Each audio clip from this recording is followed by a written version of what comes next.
Hello my student, welcome to my YouTube channel Jyoti mathematics classes.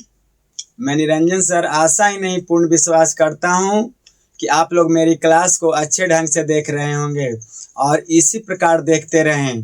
मैं जो भी बता रहा हूं सारे चीज़ इम्पॉर्टेंट, एक परीक्षा उपयोगी, इतना यदि याद कर लेते हैं तो बहुत अच्छी बात होती है।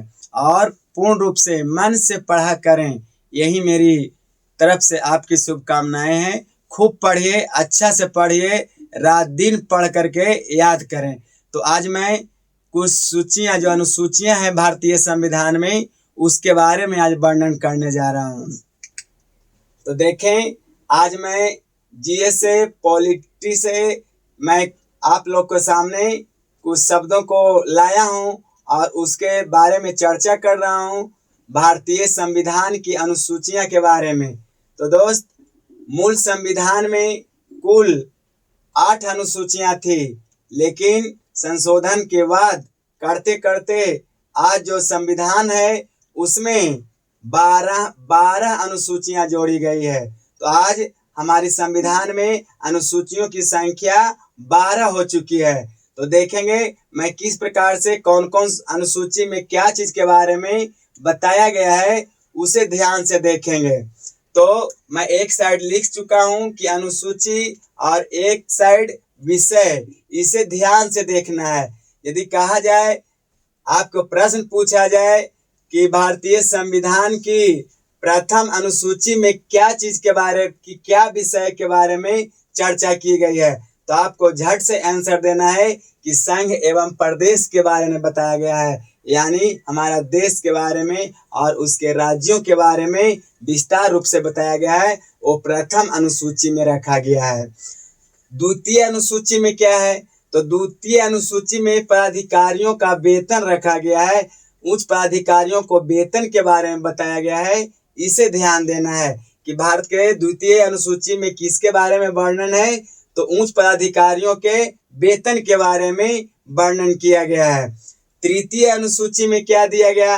तो तृतीय अनुसूची में पदाधिकारियों का शपथ ग्रहण, जैसे जैसे उच्च पदाधिकारी बनते हैं ना, तो उसको शपथ दिलाना होता है।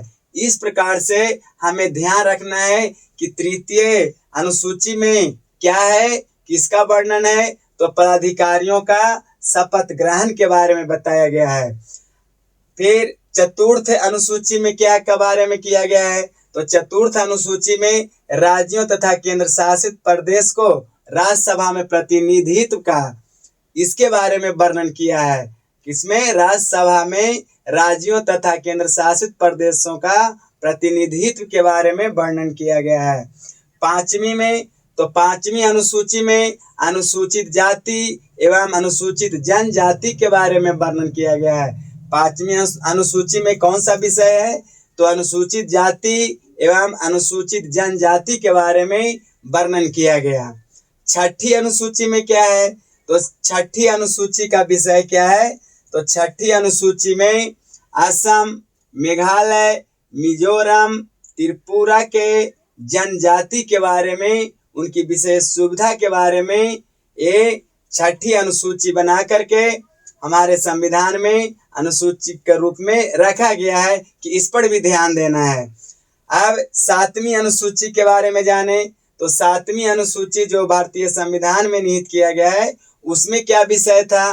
तो उसमें विषय है कि शक्तियों का विभाजन, यानी क्या शक्ति, संघ सूची, राज्य सूची तथा समवर्ती सूची, ये तीनों को मिलाया गया और उसका विभाजन कर दिया 3 चीज में कि संघ सूची भी रहेगी, राज्य सूची भी और समवर्ती सूची भी। अब 8वीं में, तो 8वीं अनुसूची में क्या है? तो 8वीं अनुसूची में जो आधिकारिक भाषाएं हैं भारत की, तो भाषा के बारे में कि मूल संविधान में 22 भाषाएं बनाई गई थी, उसके बारे में 8वीं अनुसूची में रखा गया है। तो पहले मूल संविधान में 8 ही अनुसूची थी, लेकिन अब बढ़ करके 12 अनुसूची हो गई। तो 9वीं अनुसूची में क्या है? तो 9वीं अनुसूची में भूमि अधिनियम, भूमि कर जो जोड़ा गया, कौन सा में? 9वीं अनुसूची में जोड़ा गया। किसके बारे में? तो भूमि अधिनियम के बारे में और भूमि कर जो टैक्स लगता है उसके बारे में ये कब जोड़ा गया, तो 1951 में जो संशोधन हुआ, प्रथम संशोधन संविधान का कब हुआ, यही जान लीजिए कि प्रथम संविधान संशोधन 1951 में हुआ और 1951 में 9वीं अनुसूची बनाकर भूमि अधिनियम और भूमि कर को जोड़ दिया गया। अब चलते हैं 10वीं अनुसूची की ओर। तो 10वीं अनुसूची में क्या जोड़ा गया, तो 10वीं अनुसूची में दल बदल कानून को जोड़ा गया। ये कब जोड़ा गया, दल बदल कानून संविधान में 10वीं अनुसूची बनाकर 1985 में, यानी समझ गए कि 10वीं अनुसूची में दल बदल कानून को लाया गया और जोड़ा गया 1985 ईस्वी में जोड़ा गया। अब आगे की ओर बढ़ते हैं कि 11वीं अनुसूची में क्या जोड़ा गया है, उसका विषय क्या है, तो 11वीं अनुसूची में पंचायती राज का प्रावधान किया गया और ये कब, 1992 में। 11वीं अनुसूची में पंचायती राज का प्रावधान 1992 में जोड़ा गया। फिर 12वीं अनुसूची में क्या है, तो 12वीं अनुसूची का विषय था क्या कि नगर पालिका के प्रावधान, नगर पालिका के बारे में बताया गया और उसको 12वीं अनुसूची बना करके 1992 में और हमारे संविधान में जोड़ दिया गया। अब आगे मैं क्या बताता हूँ इसको देखिए, देखें अब बता रहा हूँ, मैं पॉलिटी से ही बता रहा हूँ, ये ध्यान देना है, मैं विस्तृत रूप से जानकारी दूंगा और किस प्रकार से जानकारी लेना है ये समझें। तो अब बता रहा हूँ कि संविधान के अनुच्छेद, कौन से अनुच्छेद में क्या चीज रखा गया है इसको ध्यान देंगे। तो संविधान के अनुच्छेद मैंने लिख रखा हूँ और विषय लिख रखा हूँ कि क्या क्या कौन में कैसे होता है। तो देखें, तो संविधान के अनुच्छेद प्रथम से मैंने 1 से लेकर के 4 तक, 1 से 4 तक क्या रखा गया है, संघ एवं प्रदेश। यदि बोला जाए कि संघ एवं प्रदेश को भारतीय संविधान की कौन सा अनुच्छेद में है, तो क्या बोलेंगे कि 1 से लेकर के 4 तक संघ एवं प्रदेश के बारे में चर्चा की गई है। फिर 5 से 11 तक, तो 5 से 11 तक क्या चीज की वर्णन है, तो हमारी नागरिकता के बारे में वर्णन है। नागरिकता कैसे होती है, कौन सी अनुच्छेद में है, कैसे है, क्या क्या नागरिकता होनी चाहिए, क्या क्या मेरा नागरिकता के बारे में प्रावधान है, इसके बारे में 5 से लेकर के 11 तक नागरिकता के बारे में चर्चा की गई है। यदि पूछा जाए नागरिकता का वर्णन कौन सा अनुच्छेद में किया गया, तो 5 से 11 तक नागरिकता के बारे में बताया गया है। 12 से 35, तो 12 से 35 तक जो अनुच्छेद है वो किसके बारे में है, तो मौलिक अधिकार के बारे में है। ये भी जानेंगे कि मौलिक अधिकार कितने हैं, मैं उस पर भी चर्चा करूंगा, कौन सा में कौन अनुच्छेद में क्या चीज का अधिकार है, इस सब को चर्चा करूंगा। फिर 36 से 51, तो 36 से 51 अनुच्छेद में, मैंने 36 और 51 के बीच में कौन सा है, तो नीति निर्देशक तत्व, यानी राज्य के नीति निर्देशक तत्व का व्याख्या वर्णन कौन सा अनुच्छेद में किया गया, तो अनुच्छेद 36 से 51 तक में नीति निर्देशक तत्व के बारे में चर्चा की गई है। फिर 52 से 151 के बीच में संघीय शक्ति का विस्तार के रूप में एक वर्णन किया गया।